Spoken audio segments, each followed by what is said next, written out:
Bonjour et bienvenue pour cette troisième vidéo dans le bonheur selon Dieu. Comme je le dis, Jésus était un révolutionnaire. Il est venu révolutionner la manière de penser. Il est venu révolutionner les comportements.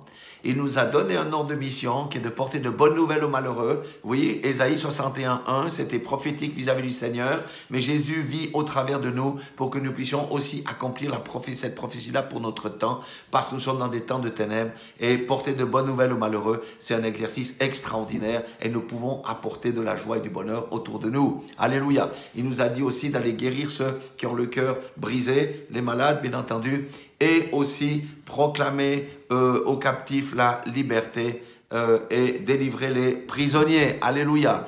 Il nous a dit, nous sommes le sel de la terre et nous sommes la lumière du monde. Voilà notre identité à celui qui vraiment a donné sa vie à Jésus-Christ. Et nous avons commencé à travailler sur le sermon de la montagne, Matthieu chapitre 5. On a dit que le Seigneur embarque avec lui les pauvres en esprit.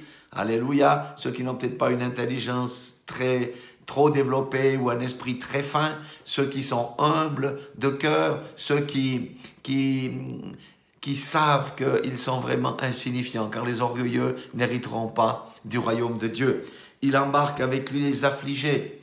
Il a dit, car ils seront consolés. Il y a beaucoup de personnes qui vivent dans l'affliction aujourd'hui. Les débonnaires, ce sont les doux. Les doux, aujourd'hui, n'ont pas de droit de citer dans notre civilisation, parce qu'être doux, c'est une tare. À moins d'être un chrétien illuminé.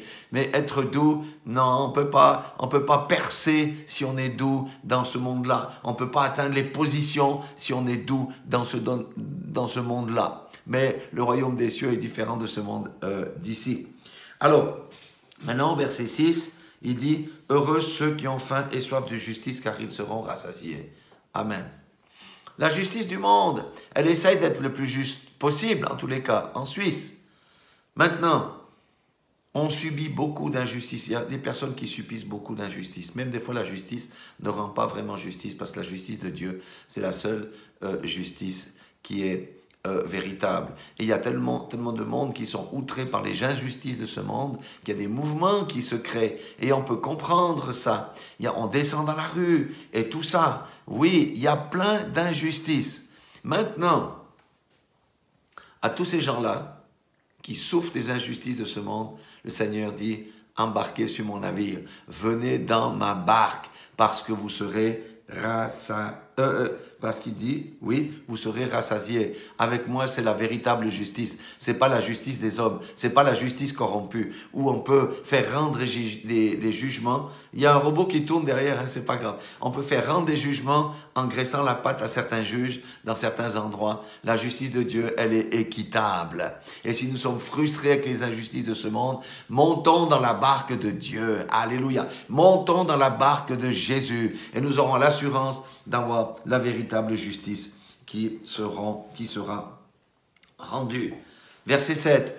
Heureux les miséricordieux, car ils obtiendront miséricorde. Amen. Alléluia. Ça, c'était une révolution. On n'est plus dans la loi du talion. Dieu nous a fait miséricorde en nous attirant à lui pour que nous acceptions le salut au travers de son Fils Jésus. Nos péchés ont été lavés, purifiés. Dieu nous a fait miséricorde, c'est pourquoi il nous demande de faire miséricorde. Si quelqu'un nous offense, faisons miséricorde, pardonnons. Alléluia. La miséricorde doit être vraiment même en faveur de nos ennemis, lorsqu'ils se faisons miséricorde. Amen. Alléluia. Vous voyez, ça c'est une révolution de la pensée. Hein? Et je terminerai encore par le verset 8, heureux ceux qui ont le cœur pur, car ils verront Dieu. Aujourd'hui, le monde, ce qu'il offre, c'est que de la souillure, de la débauche, des abominations, la satisfaction de la chair, des cœurs souillés, des pensées souillées. Le Seigneur dit, heureux ceux qui ont le cœur pur, car ils verront Dieu. C'est la sanctification. Alléluia. Qui ne veut pas être débarrassé de ses souillures? Beaucoup d'hommes, beaucoup de femmes cherchent à se débarrasser de leurs souillures, mais ils n'ont pas le bon chemin. Le chemin, c'est Jésus. Et Jésus dit, embarquez avec moi dans ma barque, car vous verrez Dieu. Alléluia. Et le dernier verset pour aujourd'hui, c'est le verset 9. Heureux ceux qui procurent la paix, car ils seront apportés fils de Dieu. Aujourd'hui, c'est plutôt la division. Satan, le diable, apporte la division entre ceux qui sont vaccinés et ceux qui ne le sont pas. entre ceux qui sont pour le mariage pour tous, ceux qui ne le sont pas. La division est partout. On est dans un monde binaire, c'est soit blanc, soit noir. Alléluia.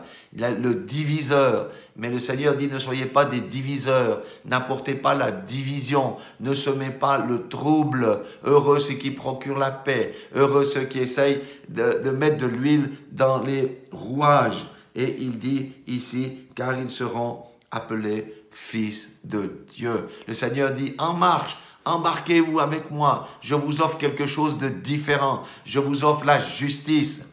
Je vous offre la paix, parce que Jésus est le seul qui donne la paix. J'ai noté ici, vous avez vu sur mon t-shirt. Amen. C'est en prêchant ces bonnes nouvelles que nous allons amener du bonheur autour de nous, que nous allons délivrer les captifs. Soyez tous bénis dans le nom puissant de Jésus-Christ.